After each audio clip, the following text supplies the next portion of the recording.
आता काय सांगाल आपल्या प्रभागामध्ये मतदारांची काय परिस्थिती आहे, कसा उत्साह आपल्याला दिसून येतो? उत्स्फूर्त प्रतिसाद आहे मतदारांमधून. येणाऱ्या काळामध्ये लातूर शहर हे पूर्ण भाजपमय राहणार आहे.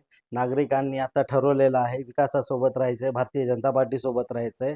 आज आम्ही प्रचार करताना प्रत्येक घरातून आम्हाला उत्स्फूर्त असा प्रतिसाद मिळत आहे. आपण कुठले मुद्दे लोकांसमोर घेऊन जात आहात जेणेकरून लोकांनी आपल्याला मतदान केलं?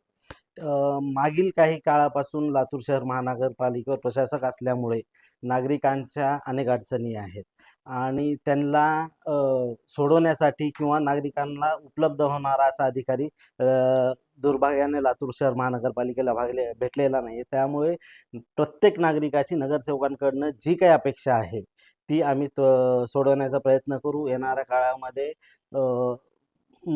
अतिक्रमण काढायचं आहे, पार्किंगची सोय करायची आहे, रस्ते खुले करायचे आहेत. परत ड्रेनेजसाठी आता रस्ते खंदून ठेवलेले आहेत, त्याचं पुन्हा रस्त्याचं काम करायचं, नाल्यांचं काम करायचं आहे. जे जे काही प्रभागात ह्या मागील 3 वर्षापासून अडकलेले काम आहेत ते आम्हाला पूर्ण करायचे आहेत. काल भारतीय जनता पार्टीचा जाहीरनामा प्रसिद्ध झाला. नेमकी कुठली त्याच्यामध्ये गोष्टी जाहीरनाम्यामध्ये भारतीय जनता पार्टीने नमूद केल्या? भारतीय जनता पार्टीनी जाहीरनाम्यामध्ये आता पोच करावं लागतं.